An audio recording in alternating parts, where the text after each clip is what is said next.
Ayuh keluarga Malaysia, kita bulatkan tekad dan bersatu hati untuk terus memelihara serta mempertahankan kedaulatan negara. Sebagai keluarga Malaysia yang besar, kita harus bertoleransi dalam semua perkara. Hormat menghormati serta mengekalkan perpaduan rakyat yang berbilang kaum, agama dan bangsa serta integrasi nasional silang budaya adalah tunjang kekuatan kita sebagai sebuah negara bangsa yang berjaya. Umpama selembar benang dikait, ditenun dan dijalin, akhirnya menjadi kain yang sempurna indah.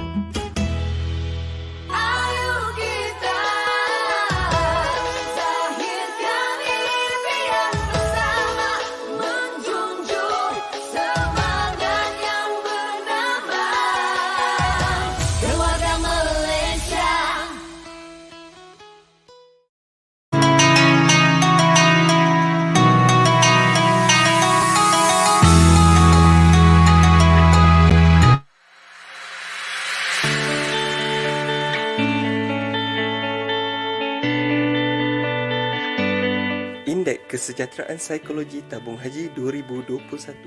Objektif utama dalam kajian ini mengukur tahap kesejahteraan psikologi warga tabung haji, indikator kepada keberkesanan inisiatif yang telah dilaksanakan, asas dalam pelaksanaan program pembangunan, pencegahan dan intervensi. Keputusan Indeks Kesejahteraan Psikologi Warga Tabung Haji 2021 adalah meningkat berbanding kajian pada tahun 2019. Keputusan Indeks Warga Tabung Haji pada tahun 2019 adalah 7.25, manakala pada tahun 2021 adalah 7.63 pada skala sederhana. Peningkatan indeks sebanyak 5% walaupun ketika dunia mengalami krisis COVID-19. Bersama kajian ini, terdapat dua lagi kajian iaitu ujian saringan minda sihat dan kajian impak pandemik. 6.46% menunjukkan tahap kebimbangan yang teruk. 32% terkesan kehidupan seharian berpunca daripada COVID-19. Secara keseluruhannya, indeks komposit kesejahteraan psikologi warga tabung haji meningkat. Pandemik COVID-19 mempengaruhi tahap kebimbangan dan kehidupan seharian warga tabung haji. Bagi memastikan keputusan indeks kesejahteraan psikologi warga tabung haji terus kekal dan bertambah baik pada masa akan datang, sambutan bulan kaunseling diadakan untuk memberi pendedahan dan kesedaran tentang kepentingan kesihatan mental psikologi di dalam kehidupan seharian. Ianya menjadi lebih penting dengan cabaran COVID-19 yang dihadapi sejak tahun lepas. Situasi pandemik COVID-19 di seluruh dunia memberikan impak yang amat besar kepada kesihatan mental setiap individu dan masyarakat di Malaysia. Pertubuhan Kesihatan Sedunia WHO melaporkan di seluruh dunia terdapat lebih 703,000 kes kematian membunuh diri setiap tahun. Dengan purata satu kejadian bunuh diri setiap 40 saat, sebanyak 638 kes bunuh diri dilaporkan berlaku di Malaysia antara Januari hingga Julai tahun 2021, iaitu peningkatan 143% berbanding tempoh sama tahun lalu. Kita perlu bersama membantu untuk menangani dan mengambil tahu langkah yang sepatutnya. Anda boleh mendapatkan maklumat dan pengetahuan sepanjang sambutan bulan kaunseling tabung haji 2021. Jom! Aktiviti-aktiviti bulan kaunseling tabung haji pada tahun ini adalah Apa Kata Pakar, Talkathon, Chit-Chat Career Booster, Tausiah.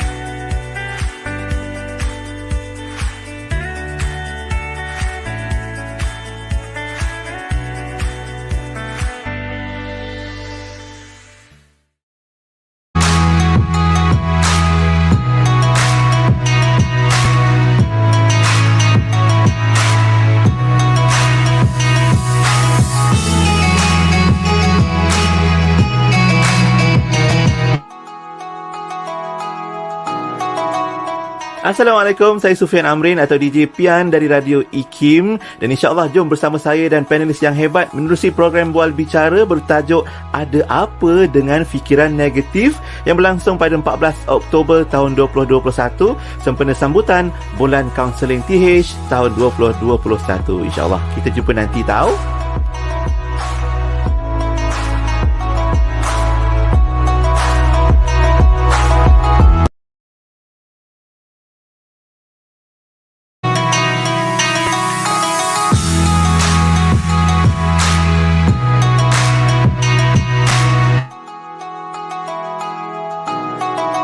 Adakah anda seorang yang selalu berfikiran negatif?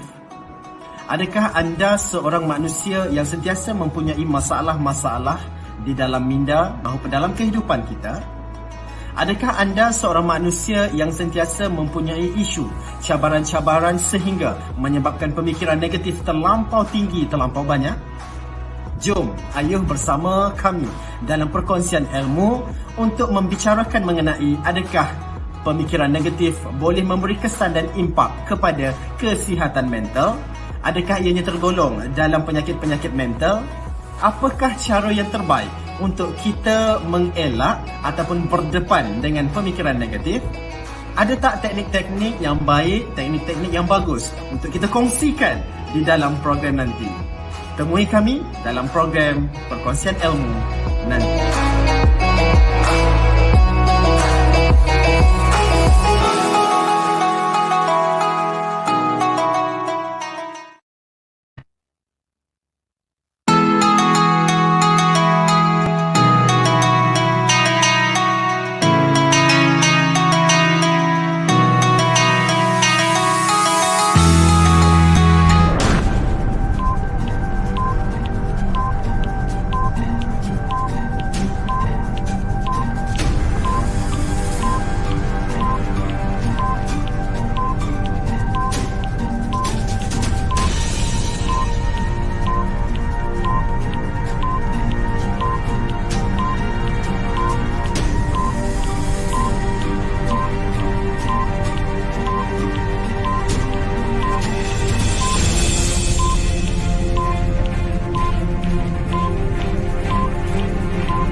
Assalamualaikum warahmatullahi wabarakatuh.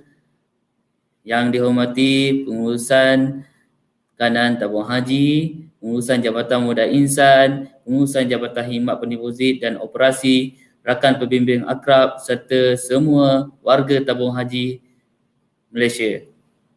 Kita mulakan majlis hari ini dengan Ummul Kitab Al-Fatihah.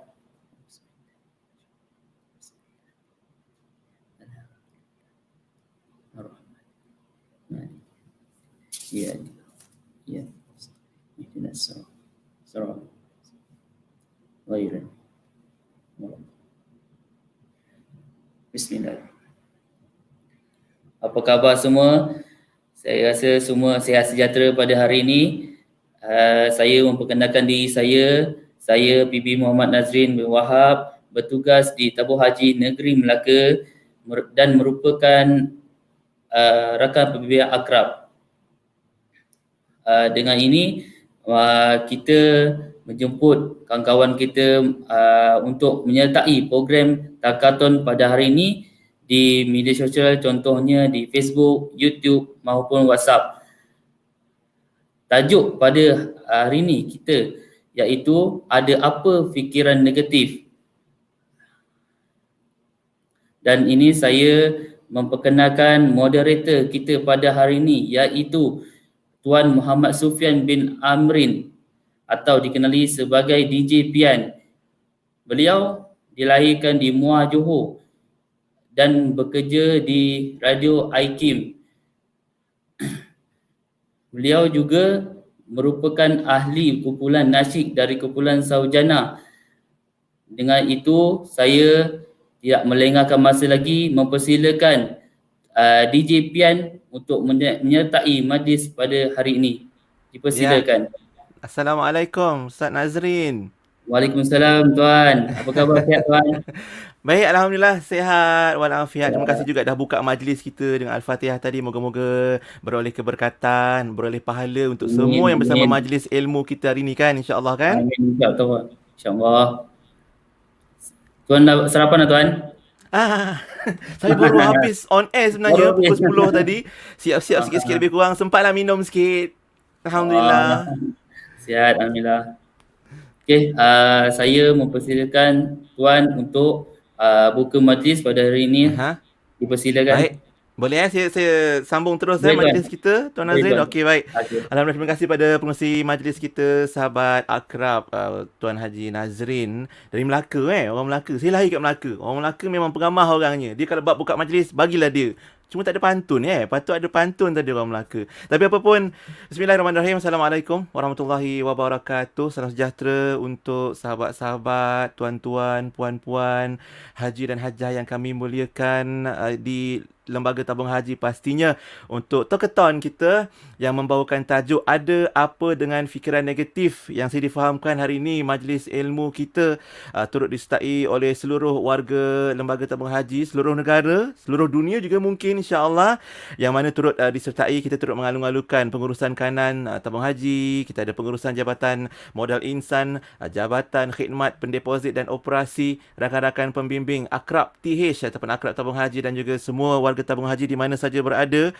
Saya sendiri secara peribadi sangat menghargai jasa kalian, bukan saja dalam menguruskan ibadah haji jemaah-jemaah kita, tapi urusan sehari-hari itu juga menunjukkan satu kredibiliti yang tinggi. Tapi bila cerita tentang kredibiliti tinggi, kerja banyak, sibuk dan sebagainya, di sebalik amanah tu takkan pernah tak agak-agak terfikir perkara-perkara negatif. Oh tak Alhamdulillah, sebab anda semua positif. Jadi kita kongsikan perkara ataupun perkongsian kita hari ini supaya ramai lagi dapat ikuti, khususnya di kalangan keluarga besar tabung haji. Jadi kita share, ajak sahabat-sahabat kita. Kalau anda seorang yang positif, anda pasti kita nak sama-sama bangkit, kita nak sama-sama berjaya, kita nak sama-sama bahagia, bukan nak bahagia seorang-seorang sahaja. Jadi hari ini perkongsian kita untuk ada apa dengan fikiran negatif akan turut diberi bimbingan dan juga bantuan bersama kaunselor berdaftar kita. Bukan pian seorang-seorang je. Kita ada panduan dan bimbingan untuk tajuk Ada Apa Dengan Fikiran Negatif bersama kaunselor berdaftar Tuan Afizul Muhammad yang kita bawakan istimewa untuk hari ini. Boleh kita paparkan wajah kesayangan hamba ini? Assalamualaikum Tuan Afizul. Waalaikumsalam warahmatullahi wabarakatuh, DJ Pian. Ya, sihat kita hari ini? Alhamdulillah sihat. DJ Pian okey ya? Alhamdulillah. Baik, Alhamdulillah. Saya teruja dan semangat sebenarnya dapat saksikan wajah Tuan Afizul dan juga Tuan Haji Hanif yang juga turut membantu kita untuk koordinasi program kita sempena bulan kaunseling tabung haji. Dan warga tabung haji, walaupun kami tak nampak wajah anda ni, tapi kami yakin anda semua dah bersedia dan positif selalu untuk dengarkan perkongsian kita. Boleh kita mula, Tuan Afizul? Boleh. Cuma saja nak tanya khabar sikit lah. Mungkin kalau ada perkembangan terkini dan dalam tempoh pandemik 2 tahun ni, macam mana perjalanan program-program kita, Tuan Fizul? Kalau saya Alhamdulillah sepanjang pandemik ni banyak berkongsi dekat online je lah kan, dunia sekarang ni. Tapi okey kan, sampaikan maksudnya nak bantu orang tu tetap boleh kan, walau dalam talian kan? Kita berfikiran positif. Betul. Sebab apa, betul juga kadang-kadang kita terbayang Tuan Hafizul, macam saya kebetulan pagi tadi nak jadi cerita lah, kursi patah. Tercabut tayar. Dah kena berangkut-rangkut, dah tolak tepi, berangkut kerusi makan pula. Ni yang ganti kerusi makan je ni tau, kat belakang ni. Kalau nak dilayankan masalah ujian tu, negatif semua lah kita ni tau. Tapi kat sini kita nak belajar dengan Tuan Hafizul hari ni. Macam mana, ada apa dengan fikiran negatif dan apa kesan-kesannya. Mungkin untuk mula sebagai mukadimah ni, kita nak cerita sikit lah apa isu-isu, masalah-masalah harian kita yang melibatkan fikiran negatif ni, Tuan Hafizul. Jom kita mula, bismillah. Bismillahirrahmanirrahim. Terima kasih saya ucapkan pada DJ Pian, seolah-olah berada di Konti Radio ya. Alhamdulillah, ahlan wa sahlan. Suara-suara yang selalu didengar kan. Jadi kita rasa macam macam di Konti pula. Alhamdulillah. Okey, jadi yang saya hormati ya, pihak pengurusan kanan tabung haji, pengurusan jabatan modal insan, pengurusan jabatan khidmat pendeposit dan operasi, rakan pembimbing akrab tabung haji serta warga tabung haji. Saya dikhabarkan seluruh Malaysia ni insya-Allah sedang mendengar daripada setiap negeri insya-Allah. Jadi bila kita bercerita ya DJ Pian berkaitan dengan ada apa dengan fikiran negatif ni, dia sebenarnya dia berkait dengan isu-isu hari ni lah kan, isu-isu semasa sebenarnya. Kan di mana kita ramai ibu bapa yang sekarang ni terlibat tidak dalam keadaan PDPR-nya, pembelajaran anak-anak secara online kan. Itu yang nombor satu lah. Nombor dua, of course sebenarnya semua orang sebenarnya dia terlibat dengan orang kata krisis pandemik kan, yang berlaku di seluruh dunia ni. Jadi kita pun of course lah mestilah ada juga kan sedikit sebanyak berfikiran negatif kan. Macam contoh bagaimana kesan vaksin, bagaimana selepas ini bila tamat apa semua kan. Kadang-kadang orang jadi negatif kan, dia kata apalah akan jadi dengan hidup saya ni lepas ni apa semua, contohlah. Dan juga sekarang ni kita banyak ya khabarkan dalam media-media dan sebagainya, banyak juga isu-isu melibatkan keruntuhan ya institusi kekeluargaan. Kan, macam ada baru benih pasal penceraian kan, lebih kurang 100 lebih satu hari tu. 121 kan. Jadi dia sangat membimbangkan kita, dan of course benda-benda yang berlaku itu sebenarnya berpunca daripada pemikiran tu. Kalau positif alhamdulillah, macam DJ Pian cakap tadi. Yang positif alhamdulillah. Cuma kita nak juga dengarkan hari ni kalau yang negatif ni bagaimana pula. Orang kata impact dia dan sebagainya. Tambah ramai juga hari ni DJ Pian yang mengalami situasi keuangan kan. Keuangan yang mungkin ada setengah tu dibuang kerja ke apa semua. Jadi pemikiran negatif tu dia macam spontan datang masuk kan. So kalau dia tak dikawal bagaimana? Itu yang kita nak cuba kan bincangkan pada hari ni. Dan yang lebih menakutkan pada saya lah, fikiran negatif tu daripada sejarah silam ataupun benda-benda yang berlaku dulu dan dia bawa ke dalam kehidupan dia hari ni. Itulah insya-Allah. Itu serba sedikit DJ Pian. Wah, menarik tu. Dan mungkin sahabat-sahabat kita yang bersama kita pagi ni kan, kita faham ada juga mungkin yang sedang menjalankan tugasan, ada kerja nak kena buat, tapi tetap pasang juga dekat handphone ke dekat laptop PC masing-masing untuk dengar dan juga tonton perkongsian Tuan Hafizul hari ni, sebab kita ada macam-macam isu. Dan kalau anda yang bersama kita nak tulis komen, boleh tak tuliskan komen? Boleh tak bayangkan apa contoh-contoh fikiran negatif yang biasa berlaku daripada awal pagi hari?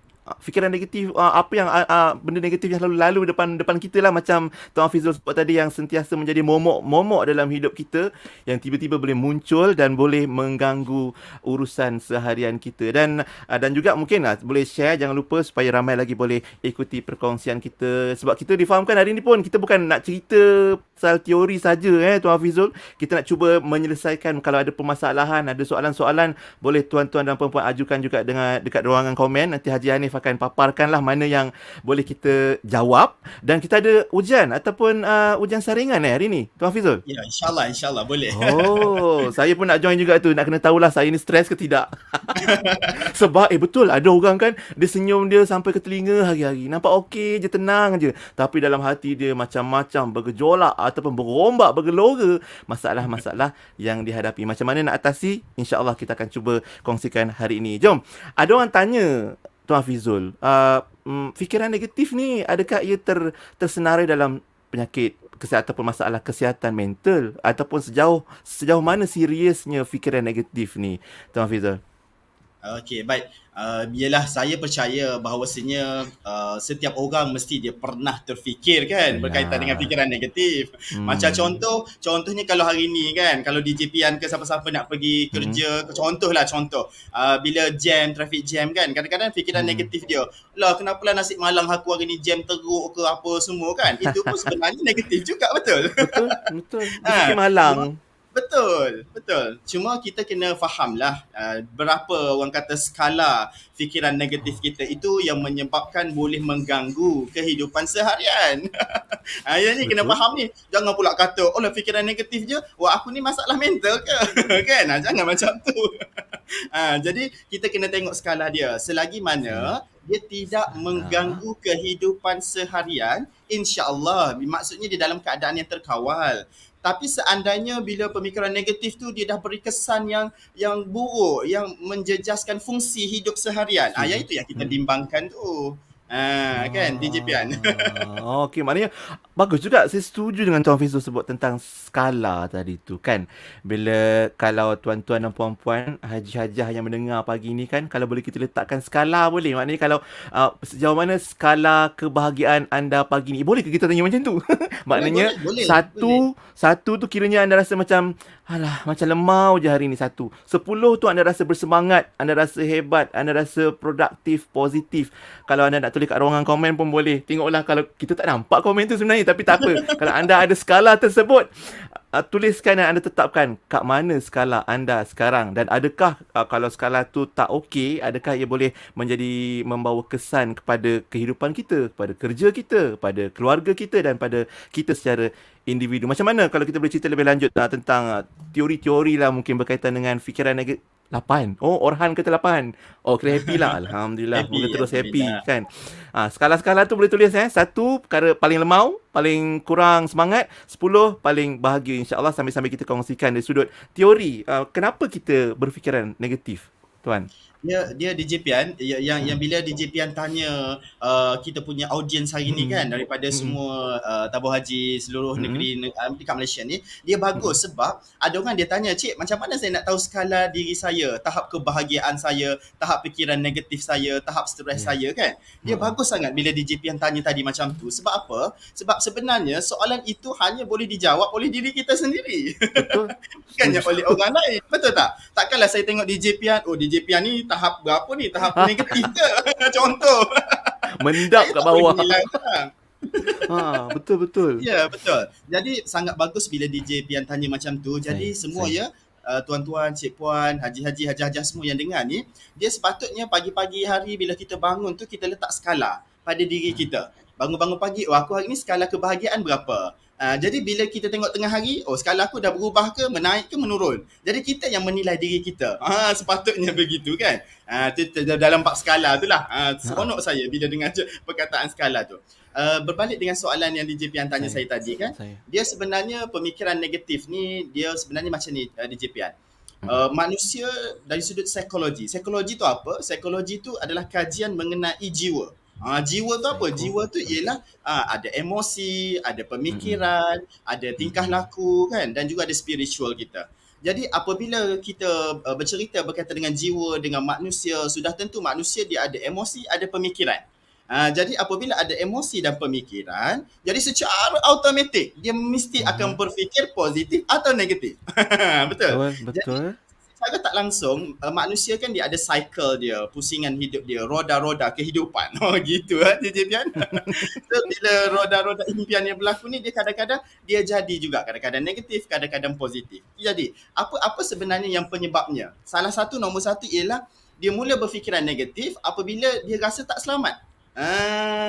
Dia rasa diri dia tak selamat. Jadi dia mula dah fikir negatif. Lepas ni apa jadi, apa semua, kan dia rasa tak selamat. Nombor dua, dia berlaku serentak, banyak isu, banyak masalah, banyak kerja, banyak benda nak fikir serentak. Yang dia fikir tu serentak datang. Jadi dia pun tak boleh nak fikir. Serabut. Serabut serabut. Lepas tu dia mulalah fikir benda-benda yang negatif. Nombor tiga, yang ini pun ramai mungkin hari ni sebab keadaan pandemik, kita duduk di rumah banyak, bekerja dari rumah ke, tak keluar kan. Jadi nombor tiga ni apa? Tiada sokongan ataupun tiada pendengar. Yelah duduk rumah kan, buka online pun tidak, apa semua tidak, duduk seorang. Jadi dia mulalah berfikiran negatif tu. Tak ada orang pendengar, tak ada orang yang nak sokong dia apa yang dia rasa sebagainya. Sebab manusia ni fitrahnya nak bercakap kan, walaupun tak banyak, sikit kan. Itu nombor tiga. Nombor empat, fikiran negatif juga boleh hadir apabila seseorang tu dia mula ada sakit fizikal.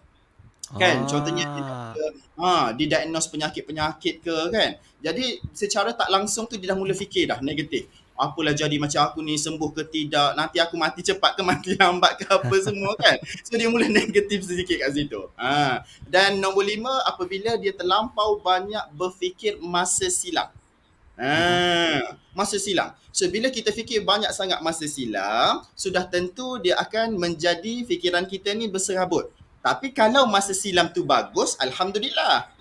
Betul tak DJ Pian? Tapi kalau orang kata masa silamnya pernah ada tragedi, trauma dan sebagainya, of course dia akan jadi banyak negatif. Itu yang kelima. Yang keenam, terlampau fikir ke depan. Pun boleh jadi negatif. Betul. Dia fikir ke depan sangat. Lepas ni aku ni kian naik pangkat ke tidak? Bos aku ni lah yang begini saja. Tapi akan datang ni macam mana nasib aku? Anak aku, isteri, suami, whatever apa semua kan. Jadi saya suka buat macam ni DJ Pian. Analogi saya begini. Masa lalu sudah jadi masa silam. Dia sudah pun berlaku. masa depan dia belum lagi berlaku. Jadi the best is tu yang terbaik sekali. Apa dia? Here and now. Kena fikir dekat sini dan sekarang.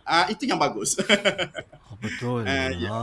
Maknanya itulah fasa-fasa kehidupan. Saya teringat Imam Al-Ghazali pun pernah precise atau tekankan 3 waktu ni. Maknanya akan datang yang belum pasti. Jadi janganlah overthinking sangat sampai kita tak boleh kerja. Masa lalu yang dah berlalu, janganlah kita duk imbau-imbau sangat, duk banyak sangat terkenang-kenang, tersengih seorang-seorang kat pejabat tu kan. Sebab dulu pernah menang award, pernah menang AKC dan sebagainya contoh. Sampai hari ni dia tak buat kerja lah. Hawla wala quwwata illa billah. Tapi yang paling bermanfaat, yang paling berharga untuk kita raikan adalah saat inilah, sekarang ini. Jadi rugilah kalau fikiran negatif itu menghantui kita sehari-hari sampai memberi kesan pada sahabat-sahabat sekeliling kita pun nampak. Dia nampak macam berkerut je dahi tu, bersambung je kening. Kening bersambung je hari-hari berjumpa. Sebab banyak difikirkannya sampai boleh mengganggu urusan seharian kita. Rugilah kan kalau macam tu. Jadi mungkin macam mana fasa ataupun kita punya bahagian sekarang kita nak cerita simptom Kalau isu kesihatan fizikal, simptom-simptom penyakit-penyakit fizikal lain, kita boleh nampak tanda. Contoh, kalau kencing manis mungkin selalu rasa haus, malam-malam bangun sama ada nak buang air ataupun nak minum air. Itu simptom, tanda-tanda. Kalau orang yang berfikiran negatif ni, Tuan Fizul, apa simptom dia? Ada ke tanda orang yang terlalu berfikir negatif? Kan bagus DJ Pian. Dia apabila kita bercerita berkenaan dengan pemikiran negatif ni, dia mestilah ada simptom, tanda tu ada. Cuma macam yang saya bagi tahu tadi, kalaulah orang kata pemikiran negatif dia tu biasa-biasa je kan, tak adalah memberi kesan yang teruk dalam pemikiran, dalam kehidupan dia tu, okeylah, tak nampaklah sangat. Tapi antara tanda-tanda kan yang biasa kalau kita tengok yang berlaku dalam hidup dia ni, saya bahagikan dia kepada 2 kategori. Yang pertama, simptom ini dia berlaku pada diri dia. Cumanya dia melibatkan orang lain. Apa tu nombor 1? Nombor 1 ni ialah dia mula mencari salah orang. Dia cari orang. Kan? Dia mula cari salah orang. Tiba-tiba je suka sangat mencari mana salah orang apa semua kan. Kita selalu dengar macam contoh pepatah kata orang mata lalat dengan mata lebah kan. Suka cari salah, suka cari silap, suka cari benda yang tak betul tu. Itu mungkin jadi simptom dah tu. Sebab apa simptom? Sebab diri dia tu banyak sangat negatif. Jadi dia suka mengalih perhatian pada orang lain. Itu nombor 1 kan. Nombor 2 ialah apabila, ni yang kategori pertama ni. Nombor 2 ialah dia jadi benci pada orang dan dia rasa berdendam dengan orang. Sebab pemikiran negatif dia. Dia mungkin rasa orang tak suka dia kan, macam-macam orang mengata dia. Dia jadi macam, aku tak sukalah, aku bencilah. Itu boleh jadi faktor nombor 2. Nombor 3, dia akan cari gaduh. Ni bahaya sikit DJ Pian. Nak bergaduh dengan orang. Kan, sikit-sikit nak pergi bergaduh, sikit-sikit nak pergi bergaduh. Bergaduh mulut, bergaduh fizikal kan. Nombor 2, saya letakkan dia dalam kategori melibatkan diri dia sendiri. Yang tadi diri dia juga, cuma melibatkan orang lain. Nombor 2 ni, diri dia saja je. Okay, nombor 2 ni apa dia? Nombor 2 ialah dia boleh jadi anxiety, kebimbangan.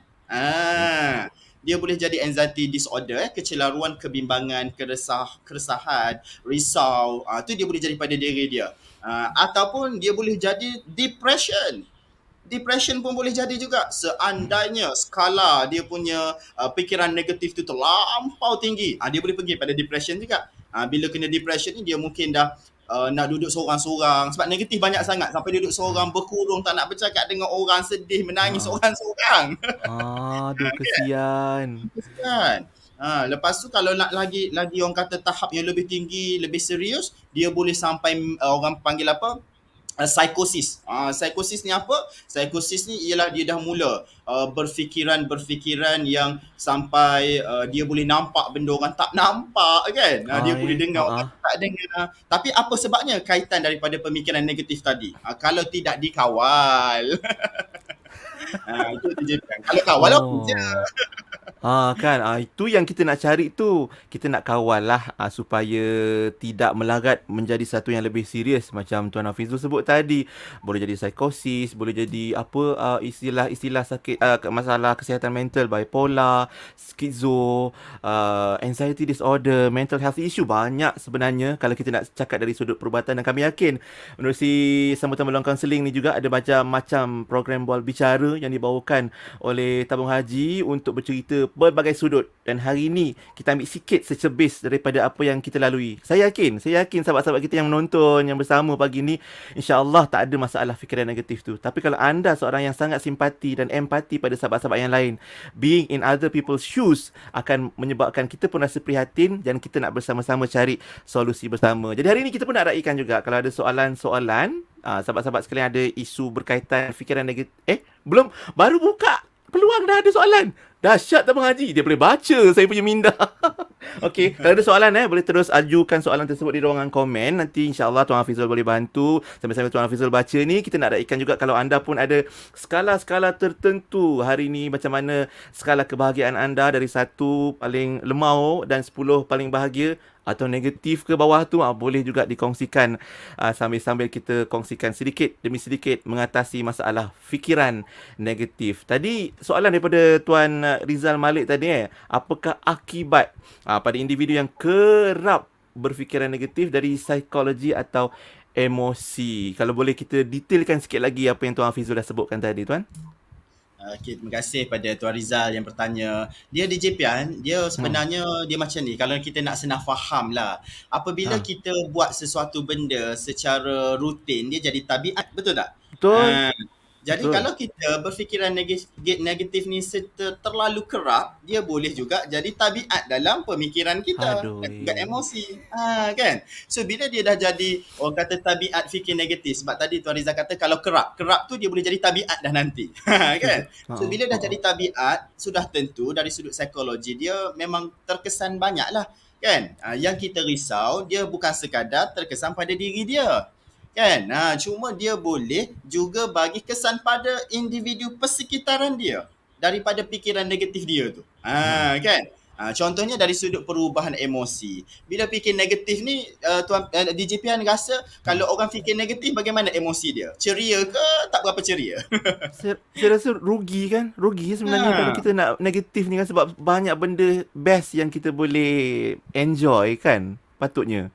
Betul. Seolah-olah kita macam tidak mahu menikmati kehidupan sekarang. Lah. Maknanya kalau dia kerap, yelah, betul lah kan, dia akan jadi habit kita, akan jadi tabiat kita bila kita kerap sangat berfikiran negatif. Tapi tak nafi, mungkin ada antara kita memang itu cara dia. Mungkin sebab dia ada kerisauan yang terlebih, anxiety disorder lah mungkin, maaf kalau istilah tu kita kita sebutkan pagi ni. Bila anxiety ni terlebih, Tuan Hafizul, bila risau, jadi kerisauan tu mendahului segalanya. Apa je jadi kat depan kita, kadang-kadang jam ni risau, kita risau. Bila jam tu risau, alah pukul berapa aku nak sampai ni? Apa masalah ni? Semua benda negatif tu akan datang dan hari-hari kita lalui benda tu, Tuan Hafizul. Jadi ada tak mungkin sedikit lah solution yang lebih banyak, nanti kita akan kongsi kemudian. Macam mana kalau kita nak atasi negative thinking tu? Saya suka bila hari ni bersama dengan DJ Pian, sebab DJ Pian pun adalah salah seorang yang boleh berada dalam kereta ketika jam tu. Betul tak? Kan DJ.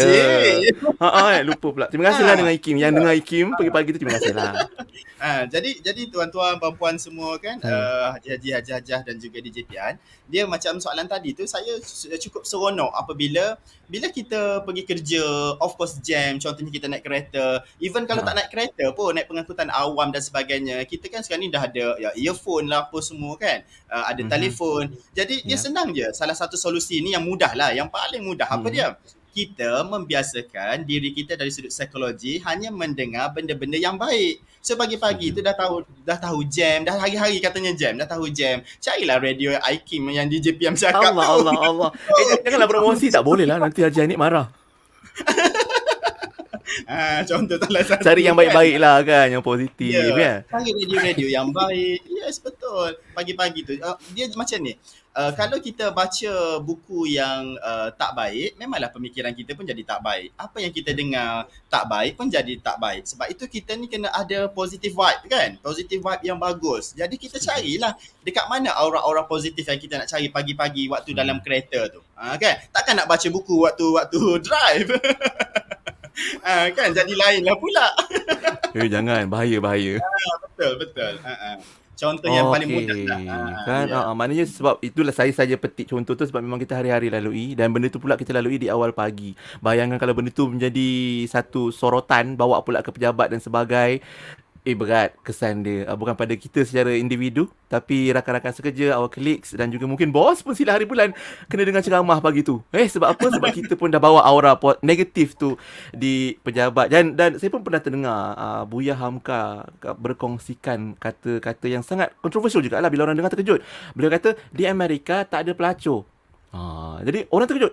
Ya ke Buya? Sebab kat Amerika kita tahu macam-macam lah dekat sana.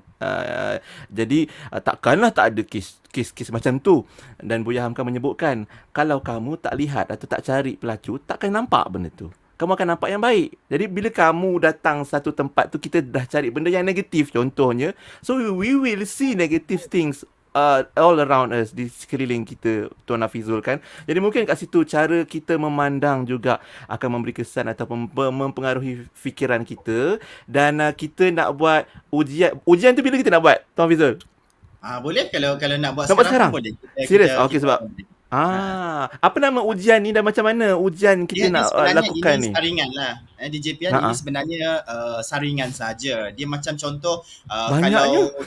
Kalau laju contohnya kalau kita ada apa orang kata, ada simptom-simptom batuk-batuk sesama sekarang kan, orang kata macam kena COVID ke, belum tahu lagi, sebab itu baru saringan saja kan. Kalau pergi test tu baru tahu betul. So apa yang saya tunjukkan ini baru saringan, jangan salah faham pula. Ini saringan saja kan. Kalau nak tahu betul tak betul, kita di Malaysia ni tengok juga pada perundangan kita, memang kena psikiatris sajalah yang boleh kata dia ni apa-apa kan. Cuma ni saringan saja ya. Jom kita buat semua, jom. Bila yang ujian pertama ni, tandakan kotak yang sesuai bila kita ada tanda-tanda ni berlaku pada diri kita dalam masa sebulan ni. Ada tak yang berlaku kerap? Janganlah kata sekali je berlaku, banyak berpeluh sebab panas tak buka aircon tu, tak boleh lah. Contoh tu ada dalam. Sekali tu je. Sekali tu tak boleh. Yang kerap berlaku kan. Yang kerap. So bila tengok dalam apa tulisan yang ada ni, cuba bilang berapa yang ada tanda-tanda berlaku pada kita dalam tempoh sebulan yang lepas. Cuba baca satu, merasa sangat bimbang, ada tak dalam lebih sebulan berikut dalam sebulan atau lebih. Mudah marah atau kecewa, ada tak rasa? Kurang fokus ni dalam kerja ataupun hari-hari lah. Dalam kehidupan seharian dia. Lepas tu degupan jantung yang laju, debor rasa nervous saja dan banyak berpeluh. Bukan sebab anda pergi jogging, enggak, tapi sebab tiba-tiba je kan, out of nowhere. Lepas tu sukar bernafas. Kemudian kotak berikutnya, rasa seperti tercekik atau sukar menelan. Itu macam fizikal juga Rasa nak muntah, rasa mahu muntah. Kemudian ada tak rasa sakit perut atau kembung, macam Tuan Hafizul sebut tadi lah, kekerapan yang kerap berlaku. Dan kemudian rasa pening kepala. Kotak berikutnya, kebas tangan dan kaki, ada tak kerap berlaku. Mulut kering, ada tak kerap mahu ke tandas. Dan takut bahawa anda mungkin akan mati. Ini dah macam serius juga ni. Fikiran tersebut akan lalu lalang dalam kita, kerap berlaku dalam tempoh sebulan ni. Dan juga rasa tak terkawal atau rasa gila, rasa macam stres sangat-sangat, depressed. Dan takut pada tempat terbuka atau tempat yang sesak. Ini saya rasa ramai juga yang rasa ni, Tuan Hafizul kan. Sebab kita dah lama duduk rumah, PKP. Bila keluar tu dia rasa ada fobia atau trauma sesuatu. Dan yang terakhir, kotak terakhir, rasa sangat malu berada di sekitar orang. Dan rasa ini kerap berlaku, tanda-tanda ni berikut untuk 1 bulan atau lebih. Ini ujian kita. Berapa kotak kalau kita rasa kita ni serius sangat? Dia macam ni di JPN. Macam contoh benda-benda yang kita baca ni, dia sebenarnya berpunca daripada pemikiran kita. Kan bila-bila kita fikir sesuatu tu tiba-tiba rasa macam tak boleh nak bernafas. Kan? Sebab mungkin daripada pemikiran negatif tu lah yang berlaku dalam diri kita. Jadi kalau terlampau banyak yang saringan pertama ni, kalau lebih daripada orang kata 3 ke atas tu, seeloknya sepatutnya dah bolehlah jumpa macam di tabung haji kita ada Tuan Haji Hanif kan, kaunselor, bolehlah rujuk dulu orang kata permulaan. Tapi kalau 1 2 tu dia biarlah 1 2 tu peringkat yang biasa-biasa lagi lah. Tapi kalau cik saya lebih daripada 5, lebih daripada 7, lebih daripada 10 iaitu memang disuruh lah, digalakkan terus untuk berjumpa dengan pihak yang bolehlah bantu kita. Tambah-tambah lagi semua perkara tersebut pula berlarutan lama pula dan kerap berlaku. Itu mungkin tanda-tanda kita takut-takut mengalami masalah emosi. DJP kan? Ya saya. Dia sebenarnya yang pertama ni adalah saringan kepada anxiety dah sebenarnya ni. Ni yang pertama ni. Dia adalah tanda-tanda awal kepada anxiety, kebimbangan. Boleh saya cerita tak? Boleh. Saya nak cerita satu kes klien saya ya. Seorang wanita bila dia datang jumpa saya ni, dia bercerita berkaitan dengan suami dia. Dia dah ada anak seorang, dia ada suami dia. Jadi bila dia datang jumpa saya tu, dia cakap, cik, saya ni selalu berfikiran yang tak betul, negatif kepada suami saya. Saya tanya dia, kenapa puan? Suami tu berada di mana kan? Apa yang berlaku? Dia cerita, rupa-rupanya suami dia ni bekerja jauh, offshore, macam selalu outstation kan, jauh-jauh tu. Jadi dia apabila dia tengok berita, bila dia tengok surat khabar, bila dia dengar orang bercakap berkaitan dengan kemalangan, berkaitan dengan kebakaran, berkaitan dengan kecurian, dia akan rasa seolah-olah perkara negatif itu berlaku dekat suami dia. Kesian. Dia risau lah. Dia risau, dia tak boleh. Dia memang sampaikan, dia kata apa? Cik, saya sampai duduk rumah, saya tak boleh nak buka TV. Buka TV tengok berita pasal benda negatif, saya rasa macam suami saya yang kena. Dia punya tahap yang agak skala tinggi lah tu, tahap 10 lah tu skala dia kan. Agar kita tak skala lah. Dan dia bertambah teruk lagi apabila dia tidak mendapat bantuan awal daripada fikiran negatif tu. Dia tak dapat bantuan awal sehingga kan dia terpaksa dia layan sampaikan dia terpaksa tutup semua tingkap pintu kat rumah dia. Dia tutup semua. Sebab dia kata apa? Takut dengar suara ni, takut ni apa semua. Dia mula takut dah. Bertambah dah jadinya. Tu antaralah kesan yang apabila kita tidak ambil orang kata pencegahan awal kan dalam pemikiran negatif.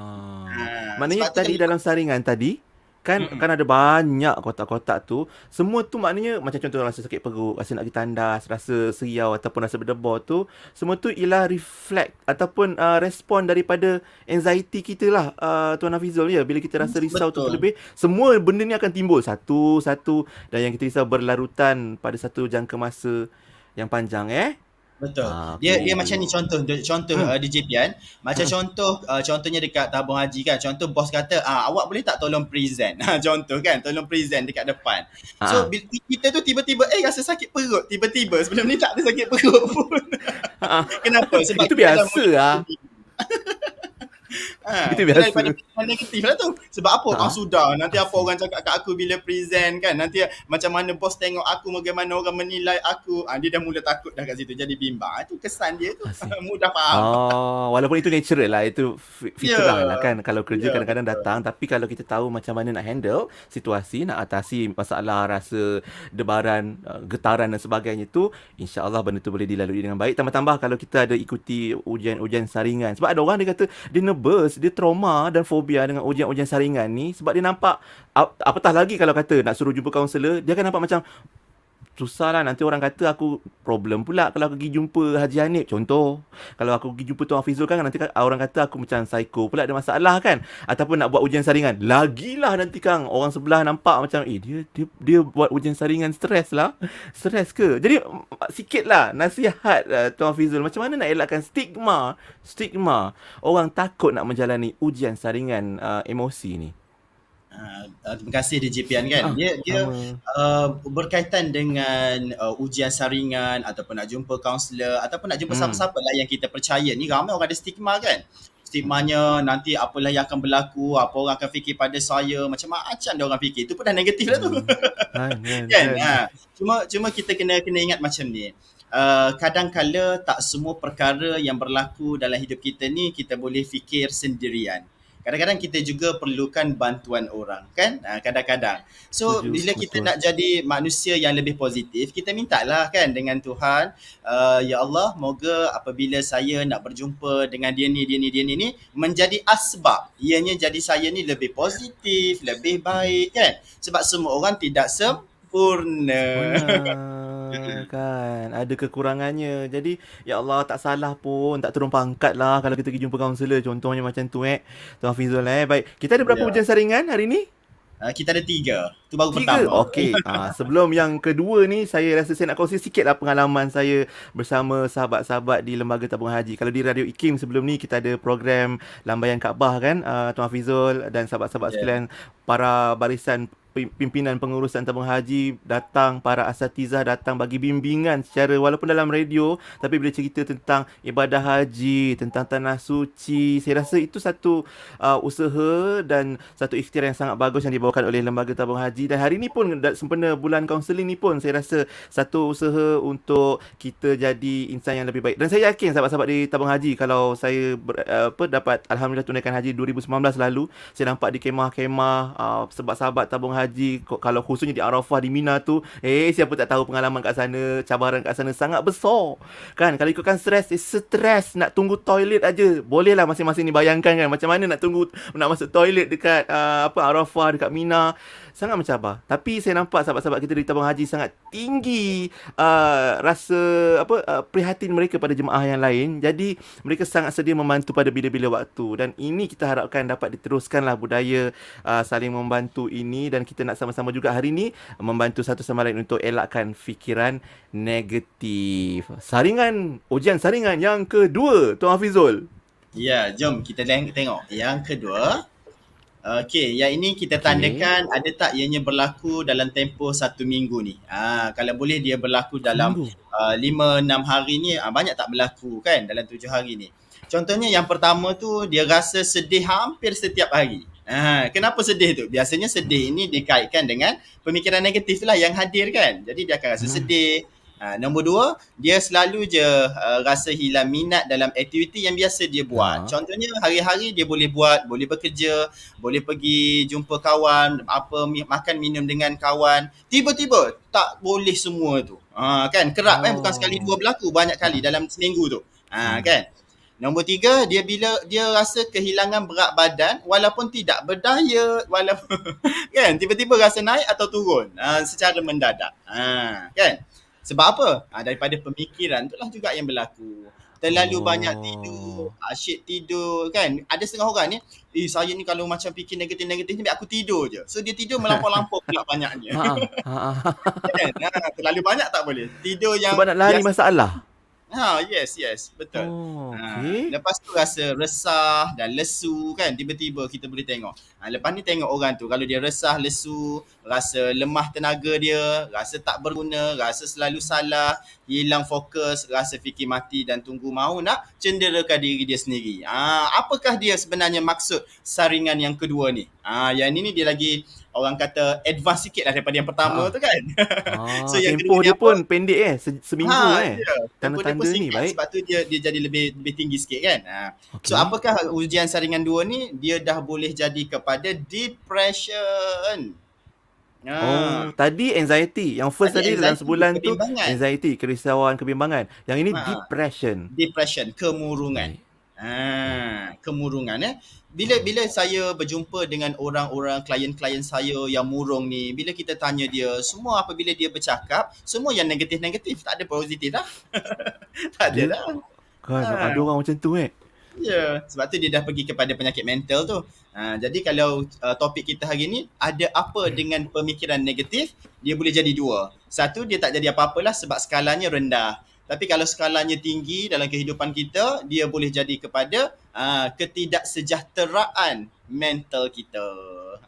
Kan? Okey. Itu yang kena jumpa mungkin lebih bukan saja kaunselor, maaf lepas tu ada yang kena jumpa psikiatrist, pakar psikologi, ada antaranya mungkin yang prescribe ataupun dapat preskripsi ubatan untuk menenangkan keadaan, kerisauan dan depresi yang dialami. Kita kalau boleh tak nak sampai tahap tu, dan kita yakin insya-Allah sahabat-sahabat kita semua sihat walafiat dan waras. Orang Jawa kata waras ni bukan sekadar sihat walafiat, tapi waras mental dan emosinya juga insya-Allah. Jadi agak-agak dalam banyak-banyak kotak tadi tu ada tak yang bertanda? Tak ada Kalau ada lebih daripada 3 ke atas DJPN, kalau 3 ke atas tu, kalau boleh kita dapatkan sokongan lah daripada orang yang boleh membantu kita lah. Baik, insyaAllah. Orang yang boleh membantu ni, contohnya macam kita yakin setiap agensi ada kaunselor yang boleh membantu dan sedia membantu. Cuma kadang-kadang orang susah nak mula, Tuan Hafizul. Dia mungkin malu nak mula bercerita tu. What should be the best way to start? Macam mana nak mula yang terbaik? Dia sebab tu macam contoh di Lembaga Tabung Haji sendiri pun dia ada akrab kan. Ada akrab tu, akrab tabung haji. So sebenarnya dan saya percaya hari ni pun ramai ni yang akrab menonton ni, insya-Allah kan. InsyaAllah. Jadi dia pun dah mula dapat sikit sebanyak orang kata poin-poin penting. Jadi kita sebagai orang kata ahli akrab ni pun boleh melihat kawan-kawan kita, rakan-rakan sekerja kita kan, yang mana mungkin nampak simptom-simptom yang kita dah cerita tadi tu, kita lah yang sepatutnya pergi approach dia. DJPN, kita kena tahu bahawasanya kebanyakan pesakit-pesakit saya dulu, klien saya dulu, mereka memang jarang yang volunteer datang. Tiba-tiba contohnya DJPN ni kaunselor contoh. Saya datang cik, saya rasa stres apa semua. Jarang macam tu. Kebanyakan mesti yang dirujuk. Nak menunjukkan bahawasanya apabila orang tu dah mula sangat banyak pemikiran negatif, dia mula tak nak percaya pada orang dah. Apatah lagi nak pergi jumpa kaunselor seorang-seorang, volunteer, sukarela pergi jumpa. Tak suka dah dia gitu. Jadi pentingnya orang terdekat. Sebab itu macam contoh staff-staff kaki tangan yang ada di Lembaga Tabung Haji ni, dia sebenarnya menjadi tanggungjawab kita juga sebagai kawan, rakan sekerja kan, ahli keluarga yang kena sentiasa alert lah. Tengok mereka punya kesan-kesan, emosi, tindakan dia orang ni ada banyak perubahan tak apa semua. So kita lah yang kena pergi dekat dengan dia. Itu step pertama. Pergi dekat dengan dia, bina hubungan, repo balik, baik. Barulah dekat situ kita boleh tengok nak pujuk dia untuk pergi tak jumpa kaunselor. Sebab orang yang berfikiran negatif ni dia lain, tak macam kita. Kita ni bolehlah cakap, pergilah jumpa. Kita pun pergi jumpa. Tapi dah negatif, macam mana nak pergi jumpa?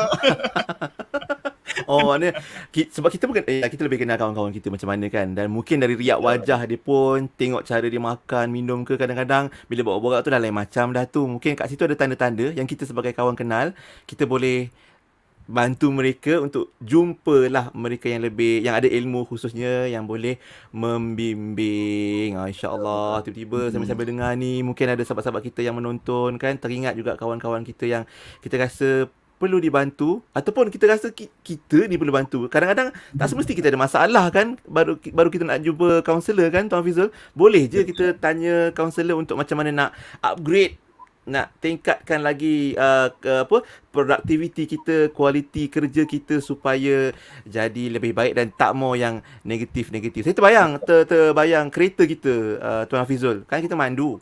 Kan cermin depan tu kan besar supaya kita fokus ke depan, fokus pada pemanduan. Cermin pandang belakang tu ada secoet kecil je atas tu supaya sekali-sekala kita tengok belakang untuk keselamatan juga. Rasanya hidup kita pun macam tu, Tuan Hafizul. Maknanya optimis dengan apa yang ada dan apa yang di masa hadapan dengan perancangan kita, dan kadang-kadang kita tengok belakang sikit untuk kenang-kenang dan juga jadikan muhasabah. Cuma kalau cermin pandang belakang tu besar sangat, Tuan Hafizul, banyak sangat perkara hitam, sejarah hitam yang berlaku di masa lalu, menghambat kita untuk move on ataupun ke depan. Macam mana, apa nasihat Tuan Hafizul sebelum ujian saringan yang ketiga kita buat? Apa nasihat Tuan Hafizul? Ya, betul. Ada setengah orang ni kereta dia DJPN kan, yang cermin belakang tu kecil. Sengaja pergi beli yang besar pula letak kat situ.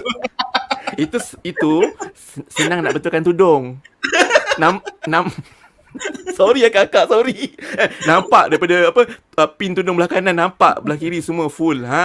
Yang lama tu kecil sangat. Taklah sebenarnya mak-mak nak tengok anak, mak-mak nak tengok anak kat belakang. Ya, betul. Jadi dia macam ni, kalau kita ni orang kata terlampau banyak lekatan-lekatan, luka-luka, parut-parut yang masa silam yang berlaku kan, dia memanglah kadang-kadang ada setengah orang ni dia berjaya untuk tidak berfikir yang itu, Alhamdulillah. Cuma ada sesetengah orang dia kadang-kadang datang jarang-jarang. So pada saya kalau datang jarang-jarang tu tak ada masalah, normal lah. Takkanlah kita boleh hilang 100%. Cuma yang dibimbangkan ialah apabila DJ Pian kata tadi, kalaulah dia asyik berfikir sejarah silam itu. Dia biasanya saya suka juga bercerita berkaitan dengan skala tadi. Kalau contoh skalanya dah sangat teruk, fikir masalah lampau, dia biasanya memang dah kena bantuan profesional lah. Sebab dia dah jadi satu lekatan dalam minda dia, kerangka dia susah. Jadi benda lain tu jadi kecil, yang lekatan sejarah silam yang menghantui itu jadi besar. Jadi dia jadi sukar. Yang sukar tu memang perlukan bantuan dah. So macam saya sendiri, kalau dalam sesi kaunseling, kita ada banyak terapi. Kan terapi-terapi yang kita buat tu, biasanya daripada terapi itulah dia boleh orang kata mengurangkan lagi lama. Sebab tu proses kaunseling dia tak ada sehari 2 hari, tak ada. Kan dia tak ada datang jumpa settle. Tak ada Ya, betul, tak ada. Setakat ni tak adalah satu sesi sekali je. Tak perlu. Betul juga DJ Pian, sebab saya tertarik dengan DJ Pian cakap tadi. Dia bila kita ni rakan sekerja kan, bila kena selalu tengok orang kawan-kawan lain kan. Saya teringat dengan satu orang kata bekas bos saya lah, mantan bos saya dululah kan. Dia seorang India. Dia ada tanya saya satu soalan DJ Pian. Saya. Soalan tu menyebabkan saya macam nak jawab macam mana ya kan. So dia tanya saya. Ya tergamam. Betul, tergamam. So dia tanya saya macam ni, Fizul, kalau Fizul tengok orang makan sampah, apa yang Fizul rasa dan akan buat ketika tu? Saya pun sudah nak jawab apa ni pada dia kan. Sebab bos saya ni dia seorang profesor lah. Dia pada ketika tu dia ketua Jabatan Sekretari dan Presiden Persatuan Sekretari Malaysia ketika tu. Betul. So bila dia tanya macam tu, saya kata macam mana nak jawab kan? Apa yang saya nak buat? Of course lah kita ni kalau tiada kemampuan, kita hanya doa je lah pada dia kan. Tapi bila soalan dia tu, dia menyebabkan saya berfikir banyak. Bila saya tengok orang yang makan sampah, apa tindakan saya? Apa yang saya buat? Dia berbalik macam apa pernyataan DJ Pian tadi. Bila kita tengok kawan kita macam mukanya dah berubah, dah berkerut tadi tu kan. Dia mestilah dia fikir yang tak baik dah tu, negatif, sebab tu dia berkerut. Jadi apa fungsi kita? Jadi Prof tu dia tanya saya macam ni. Fizul rasa ujian ini Tuhan nak uji dia ke nak uji siapa? Dia tanya saya. Terbaik soalan tu. Sudah kan? Saya rasa macam sudah ujian ni pada dia ke pada saya? Kalau DJ Pian jawab apa dia? Dia uji orang tu ke uji kita? Kan? Itulah jawapan dia. Itulah jawapan dia kan. Uji kita sebenarnya kan. Betul. Jadi tahu apa kata-kata Prof tu? Dia kata macam ni. Sebab Prof ni dia bukan Islam tau, tapi saya rasa macam banyak pembelajaran saya dengan dia. Dia kata Fizul, sebenarnya ujian ini buat dia dan kita, dua-dua. Dia pun ada ujian dia, kita pun diuji juga, diperlihatkan. So kata betul juga, dia pun ada ujian dia, saya pun ada ujian saya. Jadi apabila kita bekerja kan di mana-mana jabatan, terutamanya di Lembaga Tabung Haji ni, kita kena ingat bahawasanya bila kita diperlihatkan kawan-kawan yang mula dah nampak reaksi, mukanya mungkin dah lain, tindakan dia jadi lain, dah jadi mula marah apa semua, mestilah berkait dengan pemikiran dia tu. Betul. Maknanya dia bermula dari minda atau fikiran kita lah. Macam mana kita tengok sesuatu. Macam awal tadi Tuan Fizul sebut, antara mata lalat, mata lebah, kita ni yang mana kan. Dan adakah dia dah takut-takut sekian lama kita ada mata lalat nampak yang buruk je kan. Macam mana terbang jauh pun, maaf lalat cari najis juga, yang kotor-kotor juga kan. Marilah menjadi mata lebah yang macam-macam bunga ada atas dunia ni, dicari yang cantik, yang manis, yang elok. Malah manfaatnya juga yang baik-baik untuk siapa saja yang guna ke makan madu tu, baik juga manfaat yang diperolehi. Betul. DJ Pian, bila DJ Pian cerita pasal mata lalat dengan mata lebah, saya semalam saya terfikir tahu bagaimana saya nak suruh para audiens kita lebih faham. Saya rasa analoginya saya buat macam ni. Tadi mata lebah, mata lalat. Sekarang ni saya nak buat pemikiran negatif ni dia boleh jadi macam kutu atau kupu-kupu. Mana dulu? Nak mana dulu ni? Kutu ke kupu-kupu? Nak mana dulu? Kutu ke kupu-kupu? Kan? Jadi Okey. kalau berbalik dengan topik kita hari ni, ada apa dengan fikiran negatif? Saya rasa dia ada kutu. Ada kutu. Kutu sifatnya macam mana kutu? Kutu. DJ Pian rasa kutu bagaimana sifatnya? Gatal. Gatal. Lepas tu dia mungkin nak isap darah kepala kita mungkin lah. Betul tak? Jadi pemikiran negatif ni dia seolah-olah seperti itu. Dia mencari benda-benda yang menyusahkan hidup kita, membuatkan kita tak selesa, dan dia bagi kesan pada diri kita. Besar impact dia. Jadi gatal, nak garu, rasa macam-macam lah, serabut. Betul tak? Itulah ada apa dengan pemikiran negatif jadi kutu. Tapi kita tak naklah macam tu. Kita nak dia macam kupu-kupu. Kupu-kupu macam mana? Kan? Bebas. Dia adalah warna cantik. Orang pun suka tengok. Betul tak? Jadi fikiran kita ni fikiran yang kupu-kupu. Yang indah, yang berterbangan bebas kan. Sentiasa fikir positif. Nak terbang mana pun terbang je. Melihat dalam konteks yang banyak. Kutu pijak kepala. Betul Tuan Hadi? Betul Haji. So kita ni janganlah pijak diri kita sendiri kerana fikiran kita tu. Itulah maksud dia kan. Saya tiba teringat ni teka-teki. Memang ada satu teka-teki, bunyi dia, apa benda yang kaki, tangan, kepala, mata, hidung dia atas kepala? Jawapan dia kutu. Ingat tak? Dulu zaman-zaman kecil-kecil dulu adalah kakak kita beratur kat tangga, adik-beradik, sepupu sepapat bila berkumpul ni, tolong carikan kutu. Lepas tu dah jumpa cetek dekat ujung kuku tu, alah, di situ juga berakhirnya. Jadi itulah beza macam mana. Banyak analogi, sebenarnya banyak lah, Masya Allah. Allah ciptakan alam kita ni hebat, subhanallah. Macam-macam tamsilan atau analogi yang kita boleh. Dah jumpa jawapan. Haji Syafiq kan. Okay. Tuan Syafiq kan. Yang kita boleh cari, belajar daripada alam yang Allah Ta'ala ciptakan, termasuk belajar mencari solusi lah pada masalah-masalah dan isu yang kita hadapi. Hari ni masih lagi talk tahun kita masih berlangsung. Ada apa dengan fikiran negatif, dan kita masih lagi dalam fasa macam mana nak lakukan saringan atau ujian untuk mengenal pasti masalah emosi yang ada. Ujian saringan yang ketiga ni apa pula fokus kita, Tuan Hafizul? Yang ketiga ni dia yang pertama tadi tu ialah dia skala rendah sikit, yang kedua tu dah tinggi sikit, yang ketiga ni lagi tinggi kalau ada. Okey, jom kita tengok Okey. So yang ini kita tandakan seandainya pernah berlaku. Pernah berlaku. Tak kisahlah bila-bila dalam hidup kita ni pernah tak berlaku benda ni. Nombor satu, dah mula dengar suara atau bunyi apabila orang lain tiada di sekitar. Maksudnya tak ada apa-apa tapi dia dengar ada orang, suara orang kan. Suara-suara bunyi-bunyi. Ada tak? Pernah tak berlaku dalam hidup kita? Itu nombor satu. Nombor dua, nampak sesuatu yang sukar dijelaskan. Ataupun orang lain tak nampak, kita yang nampak. Ada tak? Kan? Nombor tiga, mengalami deria pelik. Seperti rasa, bau, sentuhan. Lepas tu dia macam susah nak cakap. Sukar nak dijelaskan. Adakah tak ada? Pernah berlaku tak macam ni? Nombor empat, seperti orang sedang bercakap mengenai diri kita. Keburukan diri kita. Macam contoh, saya ada satu klien di JPN. Dia duduk dalam rumah. Dia kata, cik, saya bila duduk kat rumah, saya stres lah. Sebab saya selalu fikir ada orang mengumpat saya. Saya tanya dia, suara tu siapa? Dia kata, jiran saya sebelah jalan sana. Dekat ke jauh? Mestilah jauh kan. Tapi dia boleh dengar. Dia boleh tahu ada orang mengata dia.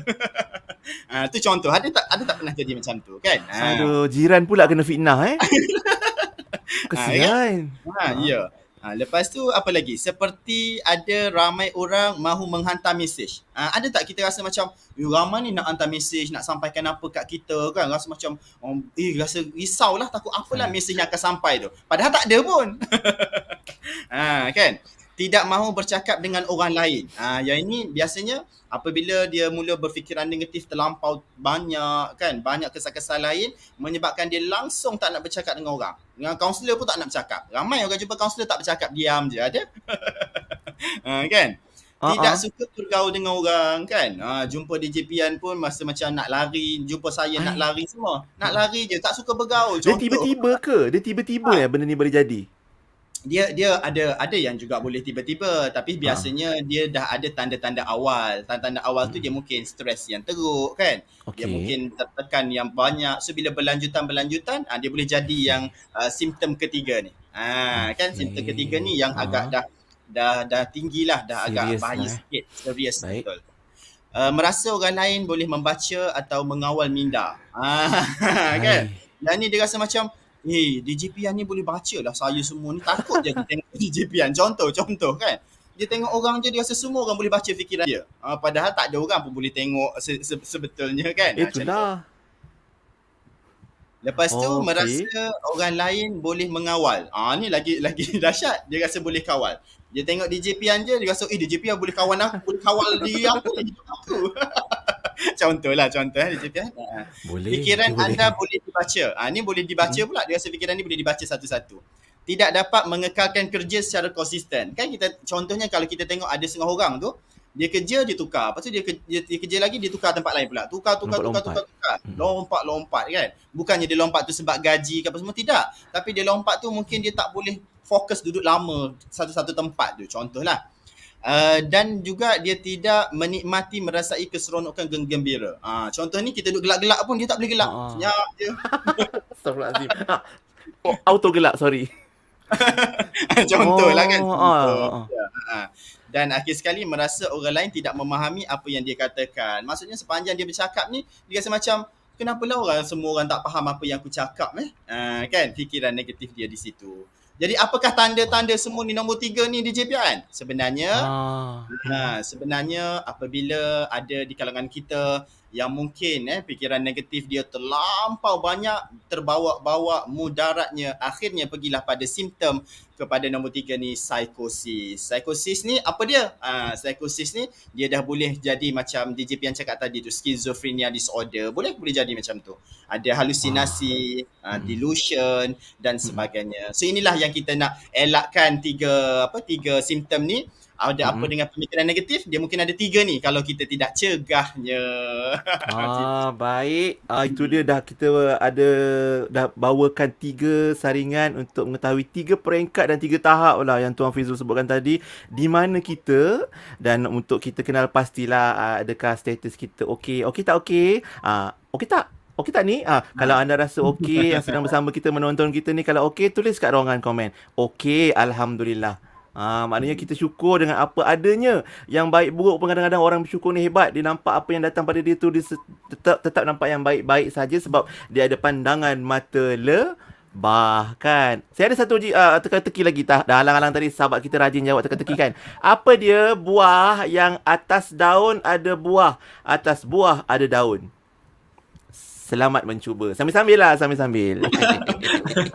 Kan? Kejap lagi kita akan sambung untuk kita nak cerita tentang solusi jugalah, dan juga pencegahan daripada fikiran negatif ni daripada terus berlaku. Sambil-sambil tu anda ada uji minda ataupun teka-teki nak dijawab. Apa buah yang atas daun ada buah, atas buah ada daun. Sambil-sambil itulah kan. Dan mungkin Tuan Fizul nak berehat kejap ke? Saya ingat nak hadiahkan. Hadiahkan tu. Hadiahkan lagu lah kot. Atau nasyid selawat lah sebenarnya untuk sahabat kita, sambil kita bersiap sedia untuk Ini dah ada orang minta berikutnya. Ada orang minta DJ Sufian. Minta Tuan Sufian payung kami satu lagu. Saya heranlah dengan tim tabung haji ni. Kita baru petik sikit, kita belum cakap, habis cakap dia orang dah tahu dah apa kita nak buat. Betul. Kalian memang kasyaf.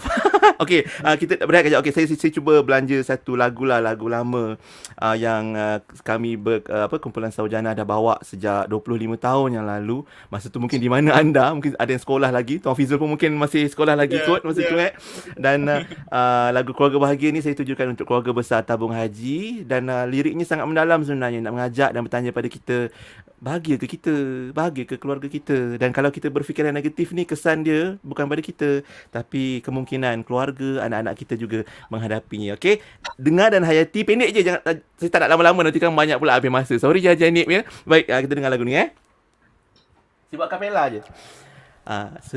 Sedamai Taman Firdausi, limpahan kasih, sayang sejati, seharum semerbak kasturi, mengharumi hidup insani, indahnya damainya keluarga yang bahagia.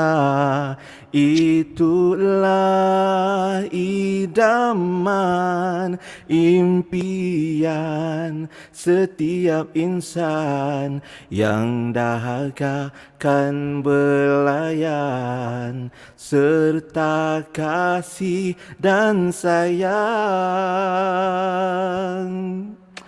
Ketika insan lain berbahagia bersama keluarga, namun kita masih meniti titian rapuh perhubungan.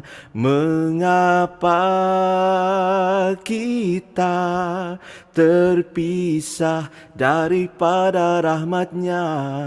Mungkinkah kita seringkali melupakannya? Ayuhlah bina semula, keluarga diredai Allah. Sama-sama.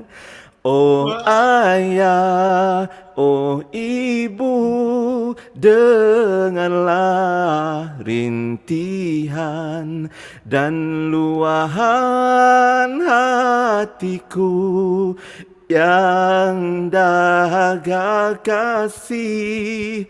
Jiwaku merasa tersiksa ketandusan kasihmu.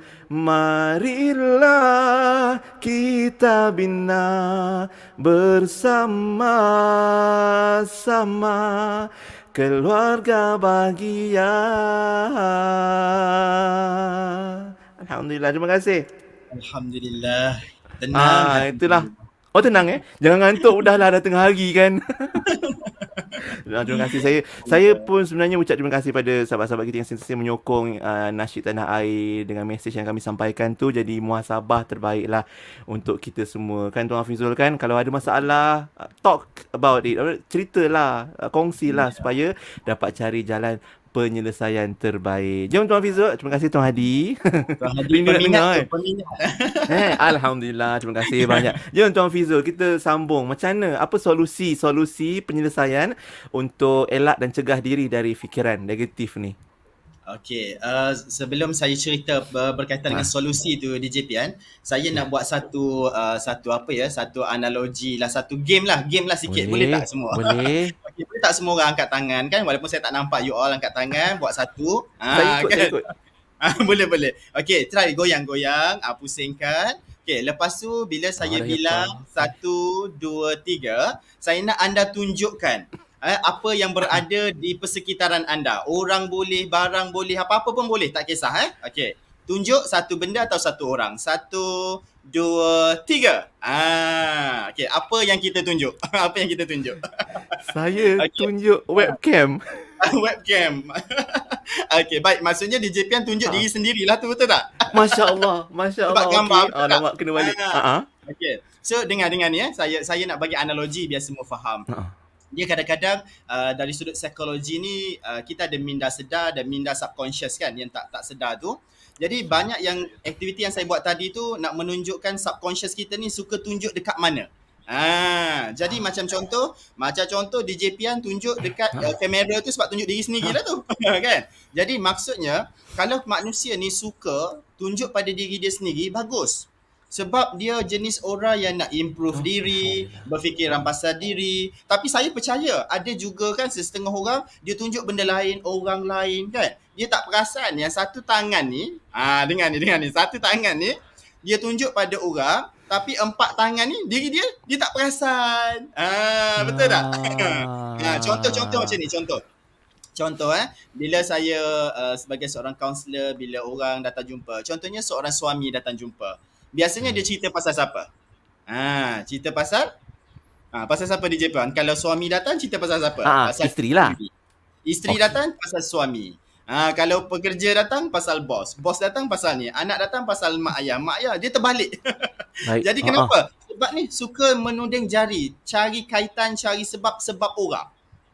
Betul tak? Jadi dia tak perasan dalam diri dia ni secara minda yang subconscious tu suka mengaitkan dengan orang. Jadi ini pun salah satu juga orang kata kenapa kita mudah sangat berfikiran negatif. Sebelum nak cerita solusi tu kan, kita faham. Sebab kita suka mengaitkan benda lain. Contoh-contoh kan, kalau bos tanya, Fizul, kenapa Fizul datang lambat kerja hari ni Fizul? Bos minta maaf sebab hari ni kereta. Dia menyalahkan kereta. Kereta rosak, ataupun ada orang dia menyalahkan anak. Sebab anak saya pagi tadi dia kan, atau dia menyalahkan benda-benda lain. Kenapa dia tak cerita pasal diri dia? Kan? Sebab itu saya sebagai seorang kaunselor, bila orang jumpa, dia akan cuba juga mengaitkan dengan benda lain sebab dia tak nak fikir pasal diri dia. Dia tak nak mengaitkan diri dia. Dia rasa bagus, dia rasa sempurna. Tapi hakikatnya banyak pemikiran negatif itu timbul daripada apa sebab yang dia nak tengok orang lain tu banyak-banyak. Kan? Jadi solusi dia ialah jangan asyik tuding jari tapi tuding pada kita sendiri. Cek diri kita sendiri. Itu solusi pertama lah. Solusi pertama dia. Banyakkan melihat, apa-apa pun cari. Apa lagi yang saya boleh tambah baik. DJ Pian, saya ada satu solusi yang baik untuk semua orang. Macam contoh macam ni. Sesiapa sahaja yang ada masalah, termasuk masalah fikiran negatif, jangan banyak cerita apa yang you dah buat. Jangan cerita.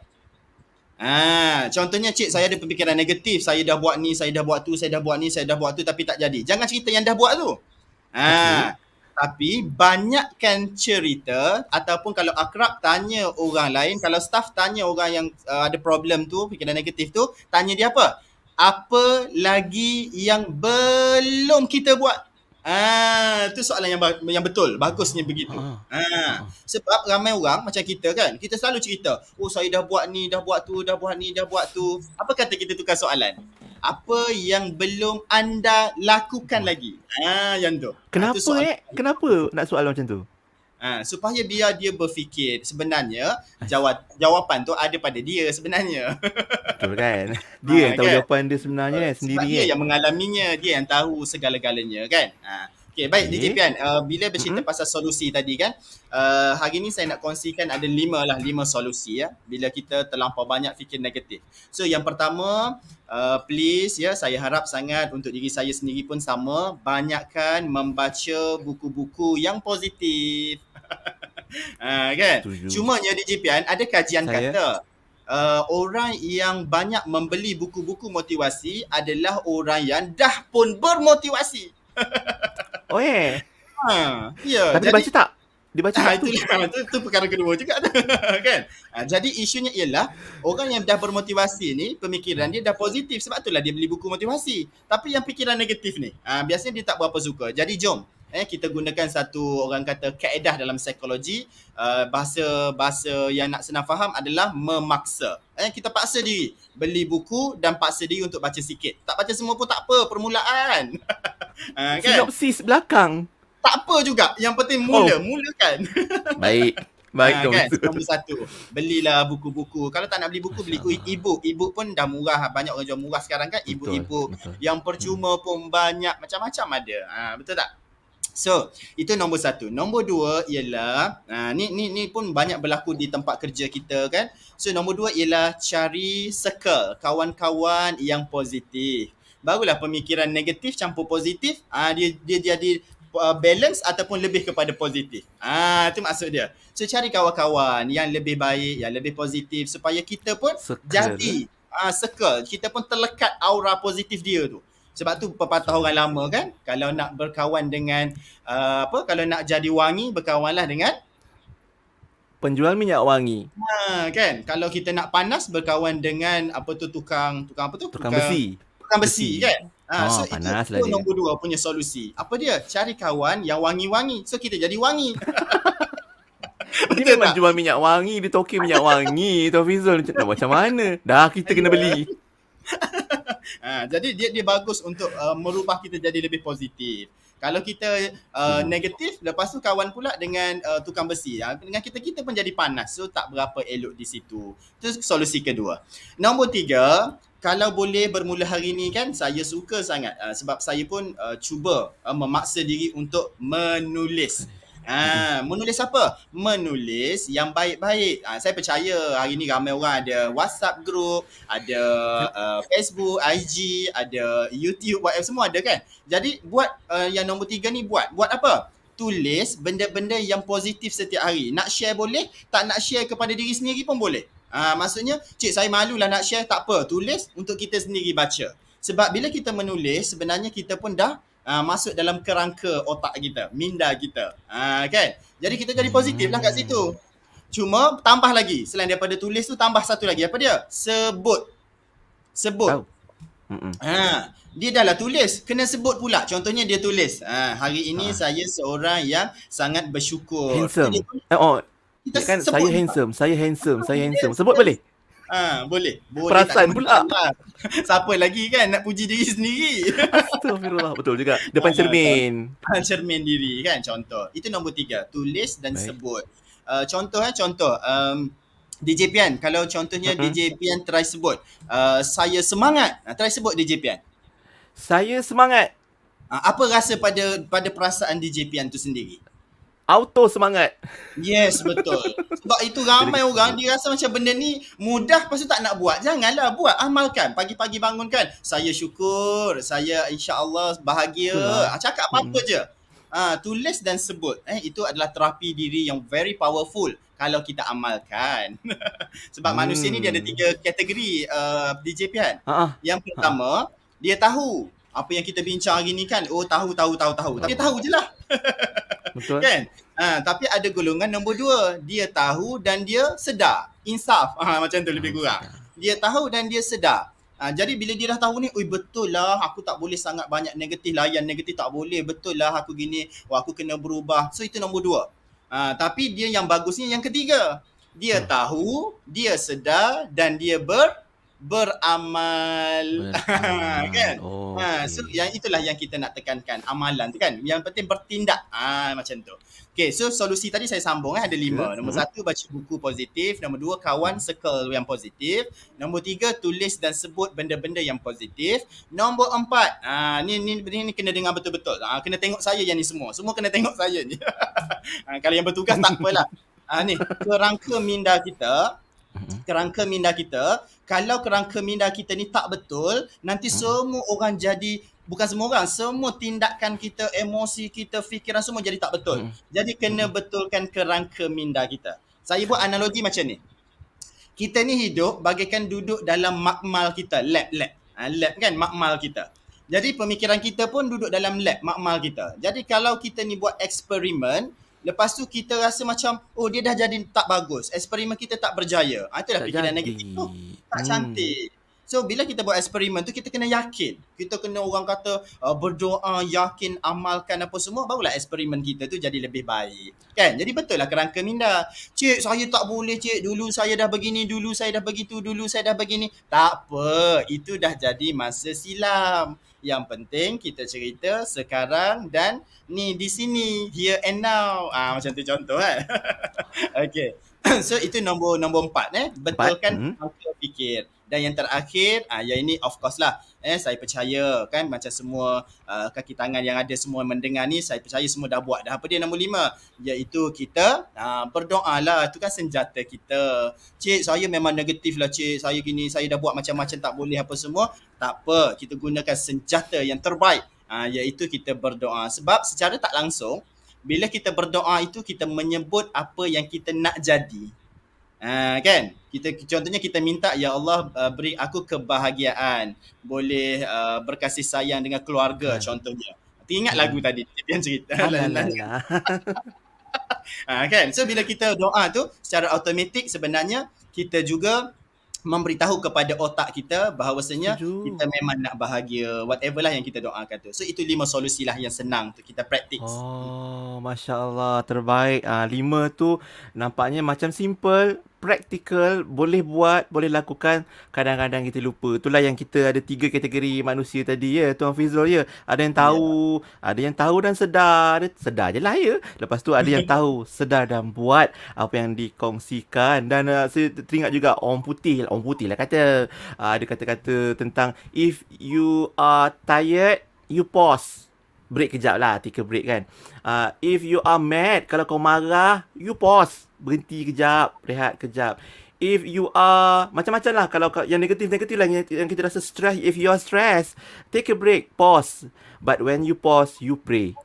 Maknanya kita kena ada juga kadang-kadang tempoh take a break. Taking a break ni macam mana pada nasihat dan hemat Tuan Fizul sebagai kaunselor kan? Kalau kita nak take a break kejap lah daripada semua stres, semua masalah-masalah ni kan, berapa lama? Dan apa cara terbaik untuk kita pause tadi ataupun taking a break, Tuan Fizul? Saya teringat satu kisah yang berlaku pada kawan saya di JPN bila tanya soalan bila nak berehat, nak ambil masa, nak berehat ni kan. Dia saya punya kawan ni, dia punya saya kenal suami dan isteri, dua-dua saya kenal. So saya lihat keluarga dia sangat bahagia, baguslah, sangat baik orangnya, alhamdulillah. Cuma suatu hari kawan saya yang suami dia tu cerita pada saya. Dia kata, Fizul, kau tahu tak, aku punya isteri ada satu kali dia tak pernah pun buat, tapi tiba-tiba hari tu dia buat. Lepas tu saya tanya dia, buat apa tu? Dia kata, berlaku satu hari tiba-tiba isteri dia masuk dalam bilik, bukan bilik dia, bilik lain lah yang dalam rumah dia tu. Dia masuk dalam bilik lain, dia tarik pintu tu degang, kuat sangat. Dia terkejut, kenapa isteri aku ni tak ada marah, tak ada apa pun, tiba-tiba. Secara tiba-tiba dia pergi buka, berkunci dari dalam. Alamak. Jadi bila saya tanya dia kenapa apa semua, dipendekkan cerita, rupa-rupanya isteri dia kata dia teringat yang si suami tu pernah janji, kata nak sepanjang kahwin dulu pernah janji nak pergi honeymoon, tapi sampai hari ni tak pernah pergi honeymoon pun. Aduh. Cuma nampak honey dalam peti sejuk and moon, bulan. Ya, betul. Jadi Aduh. saya teringatlah yang DJPN tanya tadi kan. Maksudnya dia sebenarnya dari sudut psikologi, isterinya tu dah mula rasa macam nak take a break lah, macam DJPN kan tadi kan. So manusia normal lah kan, nak juga ada berehat sekejap kan. Jadi berbalik pada soalan yang DJPN tanya saya tadi. Manusia ni sebenarnya memang haruslah, kalau saya nak kata harus tu boleh jadi wajib lah kalau boleh ya. Kalau boleh ambil masa untuk berehat seketika. Macam contoh kalau kita ni berumah tangga, ada suami, isteri, anak-anak. Of course yang paling banyak menjaga rumah tangga biasanya kita kaitkan dengan wanita. Jadi wanita ni kadang-kadang dia tak ada waktu rehat. Dahlah bekerja, balik-balik nak masak lagi, anak-anak lagi, nak sapu rumah lagi, whatever. Kalau yang dibantu tu oleh suami, alhamdulillah kan. Tapi wallahu alam yang berlaku dalam kehidupan. Cuma yang berlaku ni wanita, apabila dia terlampau banyak sangat stres, whatever apa semua tu, memang dia kena ambil sedikit masa untuk bersendirian. Memang kena. Berapa lama tu? Terpulanglah yang kita rasa, kita dah rasa cool balik, dah boleh bertenang balik, kan? Jadi macam mana cara dia? Bagi tahu sekejap, cakap pada suami kan. Contohnya, bang, boleh tak saya nak ambil masa contohnya 10 minit, nak duduk dalam bilik sekejap je, nak bertenang, nak baring sekejap contohnya. Jadi kalau kita cakap elok-elok, suami pun okey lah, nanti dia tolong jaga anak contohnya. Jadi bila kita duduk 10 minit tu, kita bertenang, kita relax kan. Biasanya masa itulah kita akan jadi aura yang positif. Kerana kita ada ketenangan, kita ada tenaga yang baik untuk kita berehat. Sebab itu penting DJ yang kata tadi tu, kena juga take a pause. Kan. Kena. Pause bukan stop. Betul, bukan pause stop. Tu sekejap. Jangan stop. Sekejap. Jangan lama. Jangan lama-lama. Kalau yang berkemampuan tu, pilihlah kan. Dalam 2-3 bulan sekali tu bawa pergi melancong. Dalam negeri pun boleh, luar pun boleh kan. Pergi mana-mana. Balik kampung pun tak apa. Kan sekarang dah boleh rentas negeri dah. Balik kampung sekejap. Ya. So kita take a break sekejap daripada rutin harian yang kita buat. Pekerjaan ke dalam rumah kita kan. Lama dah berkurung ke apa semua. Rehatlah sekejap. Dia orang kata kalau boleh jadikan kebiasaan. Jadikan habit juga. Sebab itu datangnya idea baru, fikiran positif, idea baru kan. Daripada tindakan kita ambil rehat tu, take a break sekejap. Baik. Dan itu caranya lah teman-teman sekarang kan, ya, dah boleh merentas, dah boleh pergi jalan-jalan dan sebagainya. Kita harap boleh rehatkan minda dan betulkan atau recharge balik mana-mana yang tersilap, tersempang dan sebagainya tu. Moga-moga jadi positif apa-apa yang negatif. Kita pun dah sampai ke penghujung ni, Tuan Fizul dan sahabat-sahabat, tuan-tuan puan-puan yang kita kasihi sekalian. Dan jawapan uji minda ataupun jawapan teka-teki tadi, apa dia buah yang atas daun ada buah, atas buah ada daun, ialah buah Apa? Tuan Fizul tahu tak? Tuan Zulkarnain jawab durian. Alah, Tuan Alin, Cik Alin betul. Nenas Oh, jawapannya. nenas. Buah Buah peria. peria.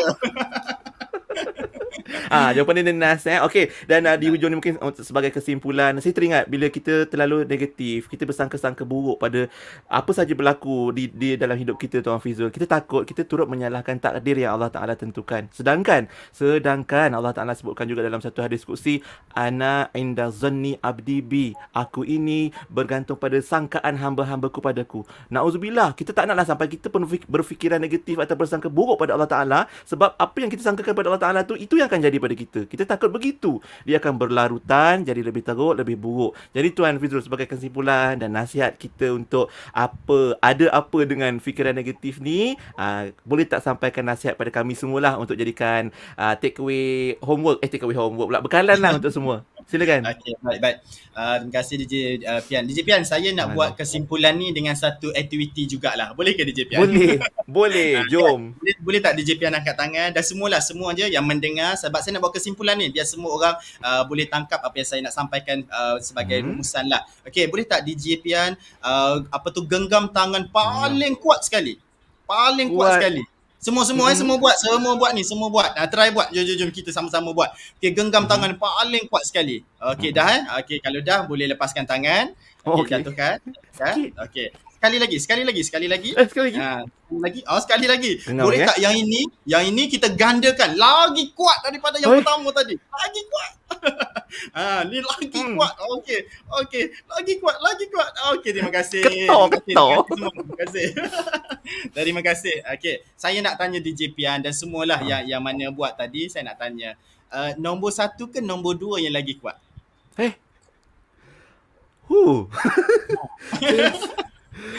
DJ Pian Nombor 2 lah. Nah, Nombor 2 lah sebab memang Tuan Fizul sebut suruh lebih kuat, kita cuba lagi kuat. Tapi saya rasa macam sama je. Bagus DJ Pian. Okey, saya percaya sebab kita tak nampak komen kan, saya percaya mungkin ada dia komen nombor 1, ada orang komen nombor 2. Tapi saya rasa majoriti komen nombor 2. Sepanjang saya buat training, saya kuasai ilmu, majoriti akan jawab nombor 2. Sebab apa nombor 2? Sebab dia kata, yelah cik kata gandakan lagi kuat. Jadi nombor 2 lah lagi kuat. Tetapi tengok balik soalan saya punya pernyataan tadi. Yang saya kata nombor 1, sila genggam paling kuat. Perasan tak? Yang nombor 1 nombor tadi. 1 paling kuat. Kuat dah. Paling kuat. Kuat dah dah. Habis. Kuat dah. Ada lagi tak yang lagi kuat daripada yang paling kuat tu? Tak ada dah sebenarnya. Tiba yang kedua suruh lagi kuat. Kita Lagi pun confused. Kita pun, betul lah cik, nombor 2 lagi kuat tiba-tiba Okey, jadi kesimpulannya apa? Kesimpulannya, jawapannya kalau you kata 1 pun betul, kalau you kata nombor 2 pun betul, sebab yang buatnya anda, bukannya saya. Betul tak? Jadi sama juga dengan kita punya topik hari ni. Ada apa dengan fikiran negatif? Jadi kita dah belajar ilmu, kita dah apa semua. Saya nak bagi tahu, permainan tadi yang memberi jawapannya adalah akal kita. Jadi apabila akal kita yang beri jawapan, ada kata 1, ada kata 2. Majoriti kata 2. Hakikatnya tuan-tuan dan puan memang betul lah, sebab memang akal kita yang berfikir dan beri respon. So sama juga dengan fikiran negatif. Kalau you rasa dianya sikit banyak, you yang sebenarnya tentukan. Kalau you nak berubah jadi lebih baik, tak baik, whatever pun juga tetap fikiran kita. Jadi ambil kesimpulannya ialah sebenarnya yang membuatkan kita bahagia, positif semuanya daripada kawalan minda kita, izin Allah Subhanahu Wa Taala. InsyaAllah. Aduh, terbaik. So maknanya tajuk kita hari ni, daripada ada apa dengan fikiran yang negatif, sebenarnya ada apa dengan you. Macam tu lah. Maknanya kita tanya balik kita lah sebenarnya kan. Pilihan di tangan kita. Dan terima kasih. Apa ni? Siap nama. Siap nama. Kau peminat Kita ada masa lagi. Ada masa seminit lagi. Boleh. Astagfirullahaladzim. Saya ni punya nak jaga masa. Kita nak bagi masa tepat-tepat pukul 12 kita habis. Okey lah. Kita bagi persembahan selingan lah untuk menutup. Okey. Nak meraihkan sahabat-sahabat keluarga besar tabung haji yang juga kami sangat hormati dan kami hargai masa yang tuan-tuan dan puan-puan luangkan hari ini. Dan hari ini pun saya ucap terima kasih banyak-banyak Tuan Fizul. Masya Allah. Jawapan-jawapan yang sangat tuntas, komprehensif dan juga sangat memberi bimbingan terbaik untuk kita semua. Kita doakan semoga ilmu tadi tu jadi satu jariah daripada Tuan Fizul dan juga dapat manfaat kebaikan untuk semua yang mendengar dan juga mengamalkan ilmu yang disampaikan, insya-Allah. Terima kasih Tuan Fizul. Saya tunaikanlah permintaan sahabat tadi. Siapa sebenarnya yang nama peminat Saujana tu? Aku nak cari kat tabung haji nanti. Baik. Okey. Sikitlah kan. Kita raikan. Macam mana lagu dia? Okey. Sepohon kayu daunnya rimbun, lebat bunganya serta buahnya, walaupun hidup 1000 tahun, kalau tak sembahyang apa gunanya? Walaupun hidup 1000 tahun, kalau tak sembahyang apa gunanya? Kami bekerja sehari-hari untuk belanja rumah sendiri, walaupun hidup 1000 tahun, kalau tak sembahyang apa gunanya? Walaupun hidup 1000 tahun, kalau tak sembahyang apa gunanya? Terima kasih semua. Jangan lupa untuk follow jugalah kan IG media sosial Saujana. Dan juga terima kasih juga Tuan Fizul. Kalau tuan sahabat-sahabat kita nak ikuti perkembangan info Tuan Fizul, kat mana boleh jumpa? Boleh tengok dalam Facebook saya Fizul Muhammad, AFIZUL Muhammad, MUHAMMAD. Saya juga mohon maaf ya kalau ada salah silap, tersombong, terego, tercakap benda-benda ni. Saya mohon maaf semua pada DJ Pian dan seluruh sama-sama tim juga. Ya. Kan, insyaAllah. Terima kasih Tuan Fizul sekali lagi. InsyaAllah panjang umur, murah rezeki. Kita jumpa lagi dah. Jauh tu Tuan Fizul tu kat Kelantan tau. Ya. Dan kita nak kembalikan pada Tuan Pengerusi Majlis kita, Tuan Nazrin, insyaAllah. Dan daripada saya, Pian, minta maaf kalau ada silap dan salah. Jumpa di Radio IKIM lah besok pagi insyaAllah. Dan kembali pada Tuan Pengerusi Majlis. Assalamualaikum warahmatullahi wabarakatuh. Waalaikumsalam warahmatullahi wabarakatuh. Alhamdulillah. Banyak perkongsian yang kita dapat melalui Tuan Hafizul serta DJ Pian pada hari ini. Untuk hari ini, rumusan saya tak berapa nak panjang, tak berapa nak pendek untuk kali ini lah.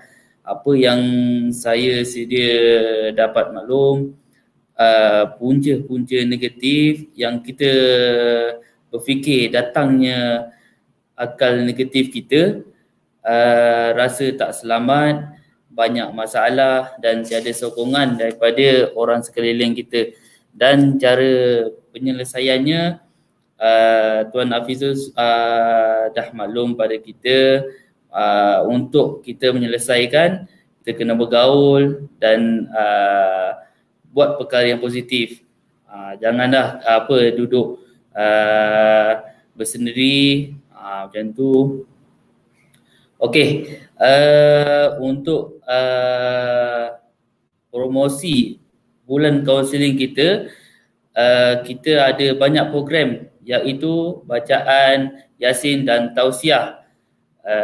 Pada akan berlangsung pada 8 pagi 15 Oktober, serta promote bulan kaunseling juga ada chat career booster, Talkaton Tausiah apa kata pakar selepas ini. Serta ada juga kuis terkumpul. Jom, ayuh kita saksikan video yang akan ditayangkan.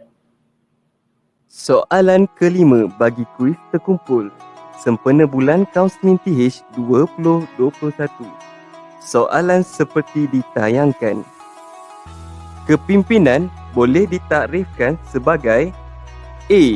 Suatu proses di mana pemimpin cuba mempengaruhi perlakuan pekerja bagi melaksanakan tugas untuk mencapai matlamat. B.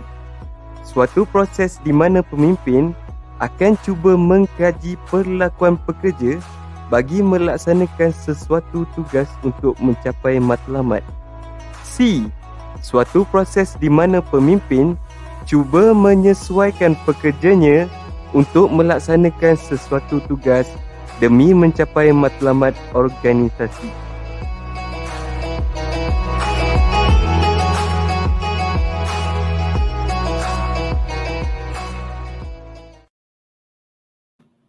Baik, mari kita semua sama-sama menyertai kuis pertandingan yang terkumpul pada hari ini. Dengan ini, saya menangguhkan sesi pada hari ini dengan tasbih kifarah dan surah Al-As.